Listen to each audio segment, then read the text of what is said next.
Bonjour et bienvenue sur ma page Facebook Les mathématiques en couleur. Alors aujourd'hui, on va voir suite et somme et comment encadrer une somme. Bon, on va premièrement faire des petits rappels comme toujours.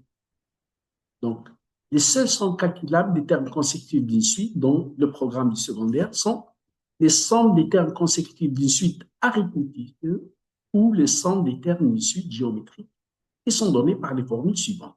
Je rappelle toujours les formules pour que les élèves les apprennent et peuvent les appliquer facilement. Donc, la somme des termes d'une suite arithmétique, elle dépend du nombre de termes sur 2. Ça, c'est le nombre de termes, n moins p plus 1, n moins p plus 1, divisé par 2. 2 fois le premier terme, plus le nombre de termes moins 1. Si on a ici n plus p plus n moins p plus 1, là, on enlève le 1, n moins p fois la raison, r. C'est aussi, donc, si on divise 2UP en UP plus UP, là, c'est le terme général. Et donc, on aura aussi la deuxième formule. Si on connaît le premier terme, le terme général, on peut calculer la somme des termes de suite arithmétique qui est donnée par nombre de termes sur 2, premier terme plus terme général. On a déjà vu ce cours-là, donc vous n'avez qu'à voir la vidéo concernant les suites arithmétiques et les suites géométriques. De la même façon, ça, c'est la somme des termes de suite géométriques qui sont calculables uniquement à l'aide des formules. On a des formules, on les applique et on a notre point. Donc, la somme des termes de suite géométrique, donc méthode pratique, qu'est-ce qu'on fait? On met le premier terme, on le met devant, on met un trait de fraction, on met 1 moins Q, 1 moins Q, et là, qu'est-ce qu'on met? On met le nombre de termes. Le nombre de termes, c'est toujours le dernier terme moins le dernier indice, pardon, le dernier indice moins le premier indice plus 1. Donc, c'est facile de calculer les termes de suite géométrique qui sont donnés, ils sont beaucoup donnés dans les exercices sur les suites. On a toujours besoin de calculer les sommes des termes de suite géométriques, beaucoup plus que les sommes des termes de suite arithmétiques. Donc, pour les autres sommes, donc, quelquefois, on a des sommes qui ne sont ni arithmétiques ni géométriques. Alors, comment on procède? Alors, voici quelques exemples. On vous donne une relation, ou bien on vous demande de démontrer une certaine relation. Voilà, on vous donne une relation, ou bien on vous demande de déterminer et de démontrer une certaine relation que vous suivez pas à pas pour calculer cette somme. Cette relation va vous permettre de, de calculer cette somme avec une technique bien déterminée. Quelquefois, on vous demande de comparer votre somme avec une autre somme calculable pour calculer souvent la limite de votre somme en utilisant le théorème de comparaison quand on compare la somme avec une certaine somme calculable. Et donc, on peut chercher la limite ou quelquefois de démontrer qu'elle est minorée ou majorée. En utilisant ce qu'on appelle le théorème de comparaison, on compare avec un seul terme. Quelquefois, on vous demande d'encadrer votre somme entre deux sommes calculables. Calculer la limite de la somme ou bien de l'encadrer, c'est ce qu'on utilise, le théorème des gendarmes. Donc, comparer avec une somme, une seule somme, donc on utilise le théorème de comparaison, entre deux sommes calculables, on utilise le théorème des gendarmes. Donc, on va voir ici des petits exemples. Des exemples simples.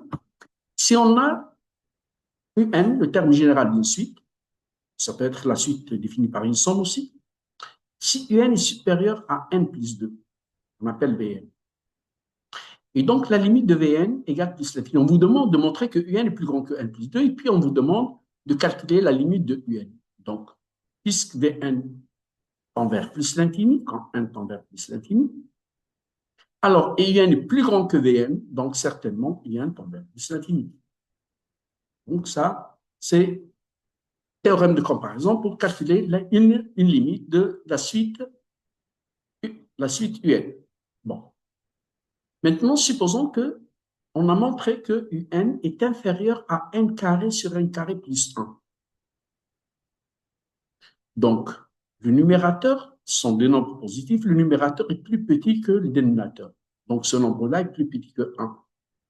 Donc, si ce nombre est plus petit que 1 et UN est plus petit que n carré sur n carré plus 1, forcément, UN est plus petit que 1.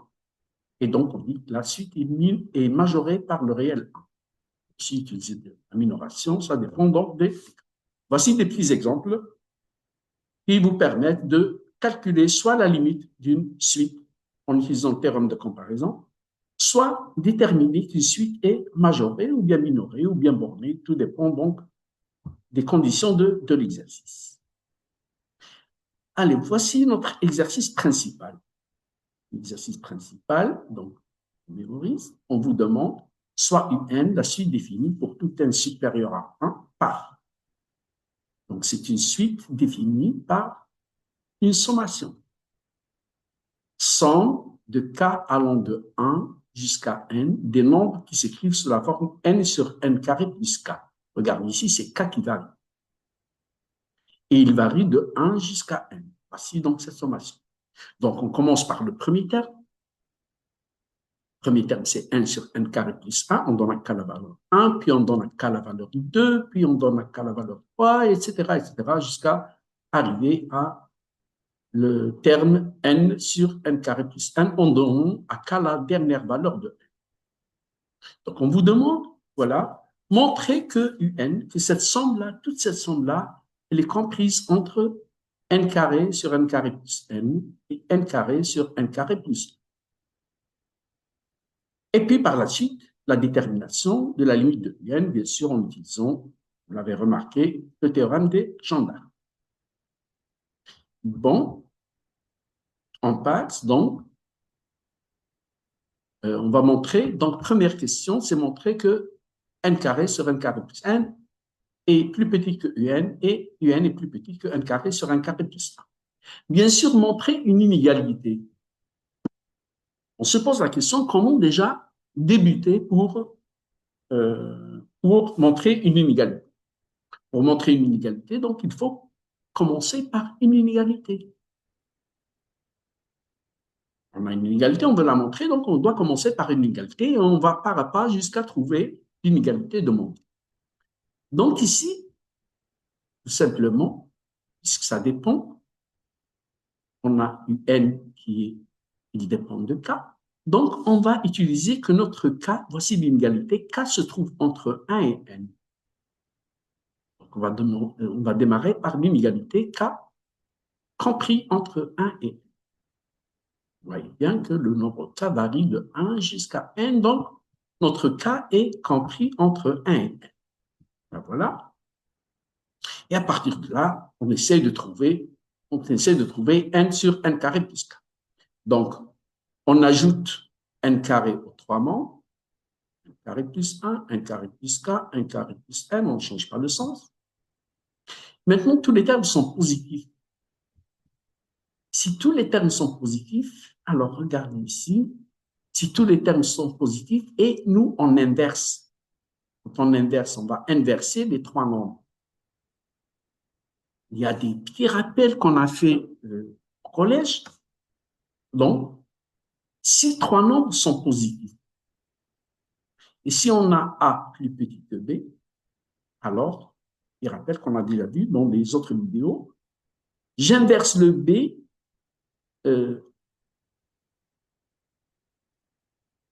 1 sur B, j'inverse le B, donc 1 sur A,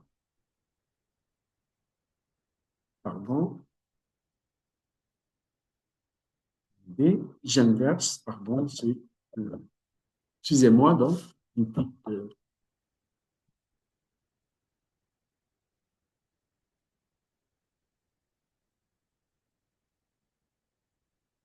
une petite B. Alors, si j'inverse le A, j'inverse le B, et on a une seule inégalité A inférieure à B. Donc, j'inverse le A, j'inverse le B, et je change le sens. Si le sens était inférieur, il devient supérieur. Est-ce que c'est clair?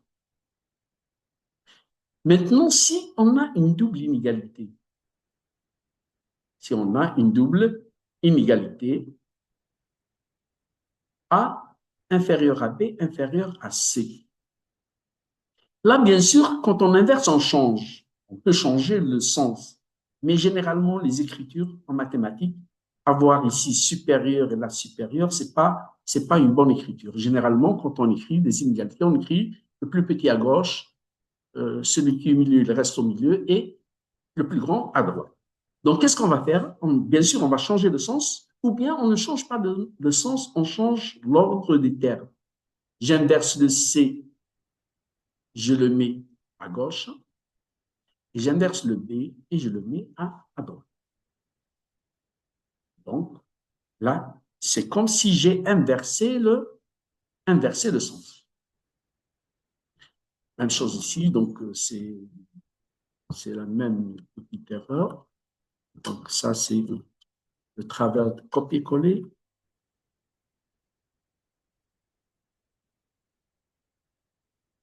Même chose, si on a les trois nombres sont tous négatifs, strictement négatifs. Alors, si on a A inférieur à B, quand j'inverse A et j'inverse B, je change le sens. Quand il y a une seule euh, inégalité. Quand on a une double inégalité, comme on a vu, c'est la même chose. Donc, j'inverse le C, je le mets à gauche, l'inverse de A reste à sa place, et l'inverse de B, je le mets ici. Ça veut dire que j'ai changé le sens. Alors, on change le sens des inégalités que si on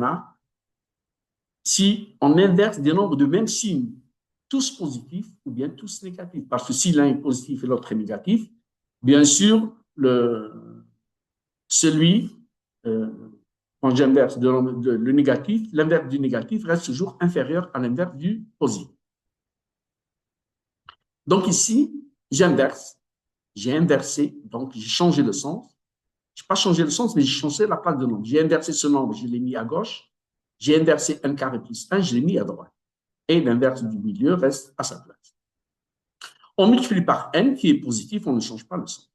Donc, généralement, on change le sens des inégalités quand on multiplie ou on divise par un nombre négatif, quand on inverse deux nombres de même signe, ou bien quand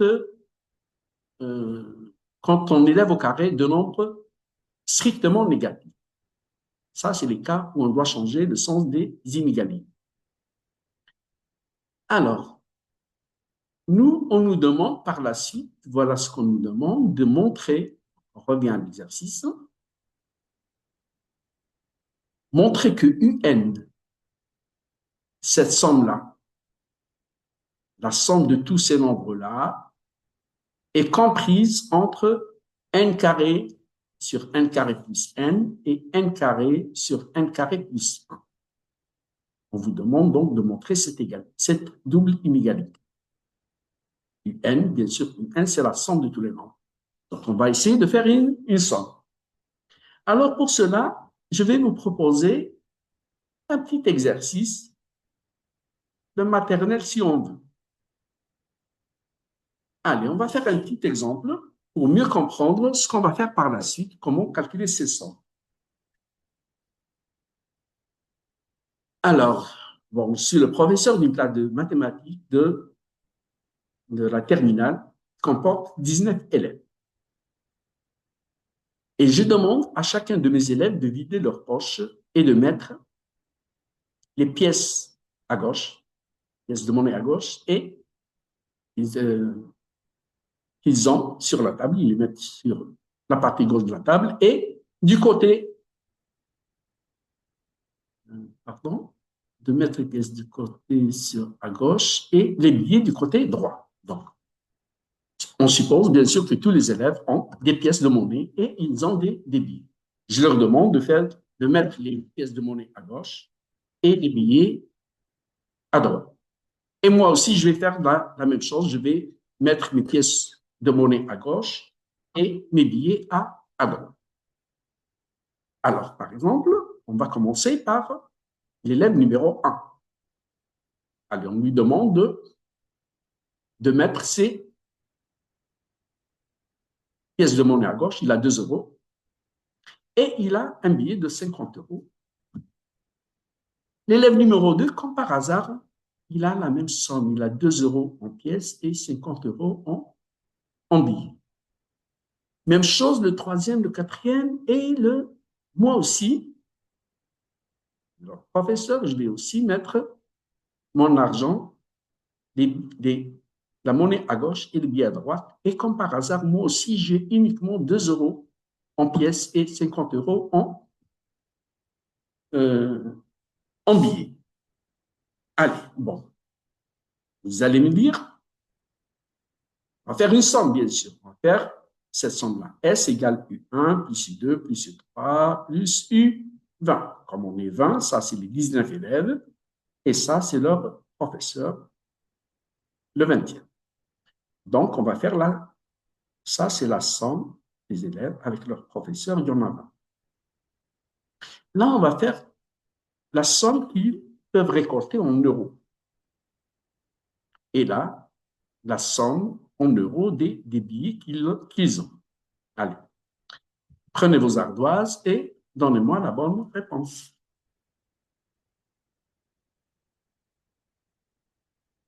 Je pense que tout le monde a imaginé la réponse.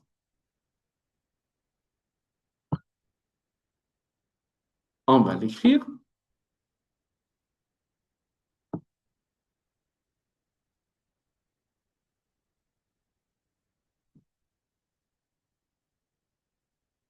Vous avez deviné?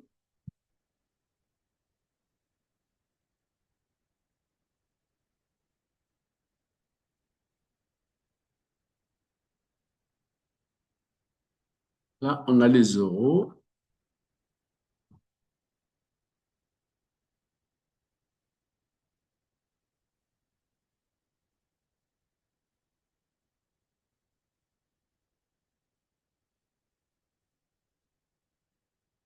Là, patientez un peu. Donc, d'après vous, alors, S égale combien?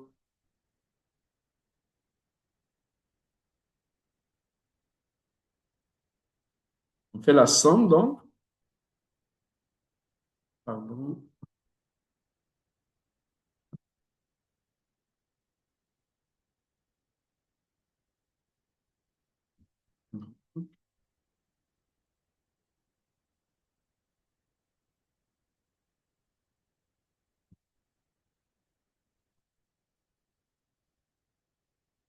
Donc, tout le monde a deviné.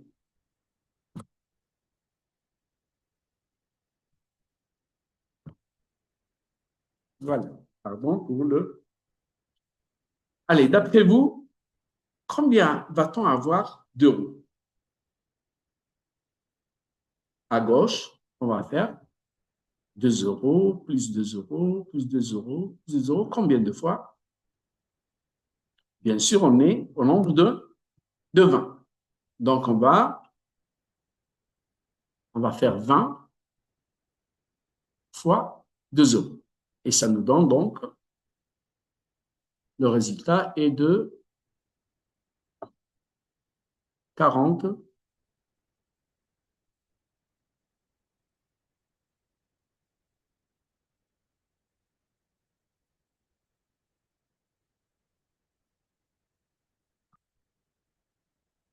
de 40 euros. Et à droite, bien sûr, on est 20. Donc, on va aussi multiplier par 20.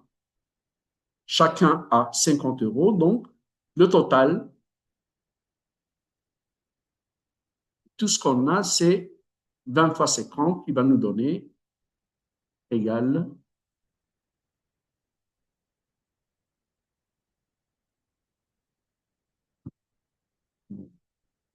ça nous fait 1000 euros.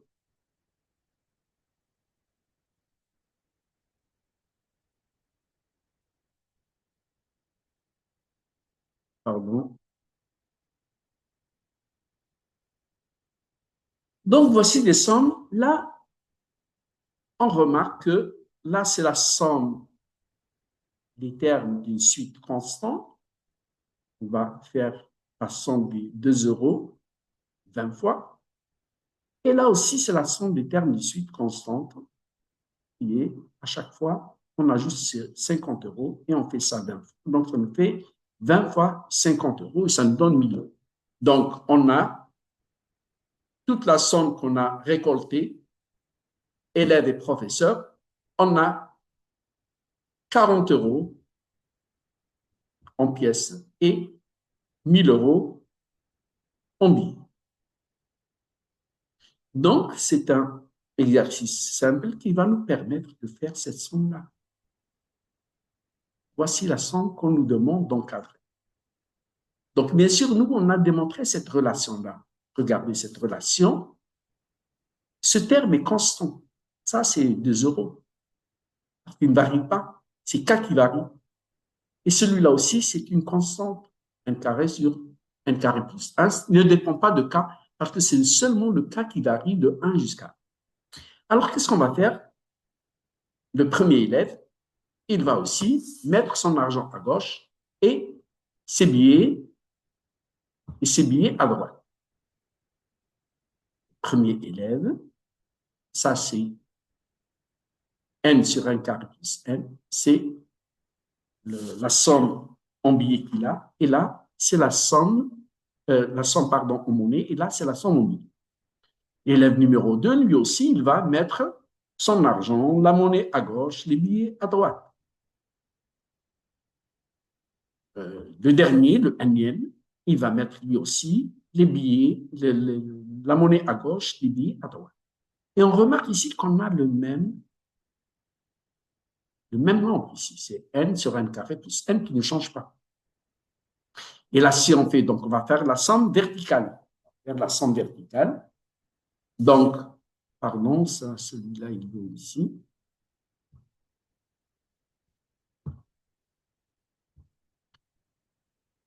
On va faire la somme verticale, donc on fait abaisser un petit peu ça parce qu'on va faire la somme à partir de là.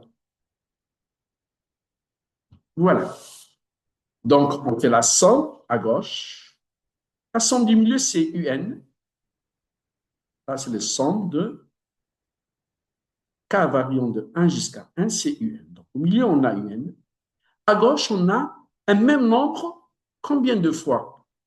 On va multiplier, comme tout à l'heure, on a multiplié par le nombre de personnes dans la classe. On était 20. On a multiplié par 20. Et là, on est combien? De 1 à N, combien y en a-t-il? Il y a N élèves, si on veut, si on parle du même exemple. On a N élèves et chacun a la même somme en monnaie.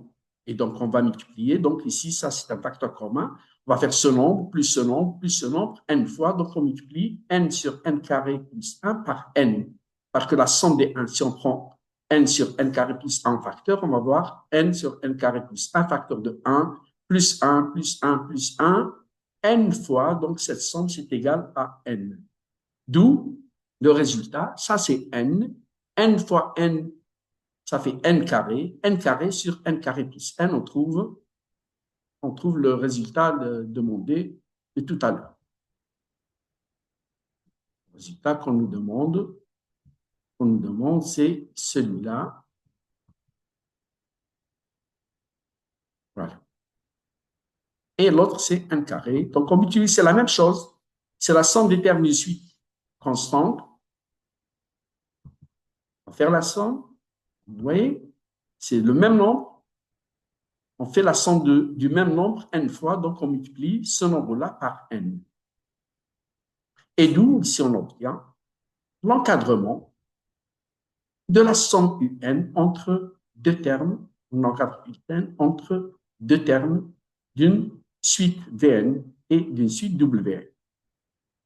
Donc la somme de 1 plus 1 plus 1 interne, cette somme-là, voilà, c'est égal à n fois. Tout à l'heure, on a fait la somme de 2 euros. 2 euros plus 2 euros 20 fois, on a trouvé 20 fois 2 euros qui nous donne 40 euros. Donc, si on fait la somme de 5 n fois, 5 plus 5 plus 5, on va obtenir 5 fois n. La somme, c'est de 1 à 1. Maintenant, la détermination de UN, c'est normal. Ils vous ont aidé pour trouver la limite de UN. La limite de UN, là, on remarque que c'est le théorème du gendarme, le théorème des wagons, le théorème du sandwich qu'on a expliqué dans les vidéos précédentes. À vous de chercher donc ce qu'on a fait dans les vidéos précédentes en consultant ma page des mathématiques en couleur. Donc, comme vous voyez, UN se trouve entre Vn et Wn. La limite de Vn égale la limite de Wn égale 1. On peut le faire ici, c'est n carré sur n, plus haut degré sur plus haut degré, ça me donne 1. Plus haut degré sur plus haut degré, ça me donne 1. Donc, Wn tend vers 1, Vn tend vers 1, donc Un, elle est coincée entre Vn et Wn, certainement, sa limite c'est 1. On a vu que si un train conduisait 3 wagons, si le premier, le train, bien sûr, il va de Tunis à Djerba, par exemple, ou bien à Sfax, si le premier wagon arrive à Sfax, le deuxième arrive à Sfax, bien sûr, le wagon du milieu, il est entraîné, il ne va pas arriver à Gebs, mais c'est sûr qu'il va arriver lui aussi à Sfax, puisqu'il est entre les deux wagons, et donc c'est pour ça qu'on l'appelle aussi le théorème des wagons. Le voilà, donc c'est un théorème qu'il faut connaître. Voici toujours, on fait des rappels. Là, pour les systèmes français, il faut qu'ils fassent cette démonstration. On prend un carré en facteur, et là, on simplifie par un carré, ce nombre tend vers 0, et là, ça nous donne 1. Même chose ici pour un carré plus 1. Pour le système tunisien, donc, on peut faire la limite de 1 carré sur 1 carré, qui est égal à 1, et on a directement la limite. Et le théorème du gendarme, le voilà. Donc, et n inférieur à un inférieur à 2. Si ces nombres tendent vers le même nombre, alors un tend vers le même nombre. Quelquefois, ce nombre tend vers alpha, ce nombre tend vers bêta. On trouve un encadrement de la limite de un. Par exemple, si Vn tend vers 1 et W1 tend vers 5, on aura un encadrement de un entre 1 et 5. Donc, c'est soit un encadrement, soit si on a la même limite à gauche et à droite, celle du milieu, c'est la même limite. Ainsi s'achève notre séance d'aujourd'hui. Merci de liker, de partager avec vos camarades le maximum possible et à bientôt, Inch'Allah, dans d'autres vidéos encore plus intéressantes.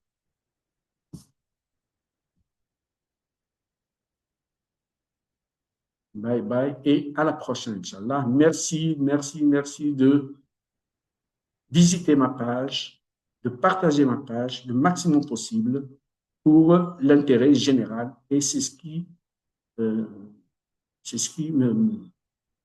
fait plaisir le plus. C'est de partager, de donner. J'aime bien donner, j'aime bien aider. Et c'est ma devise. Allez, à la prochaine vidéo, Inch'Allah, et bon fin de soirée.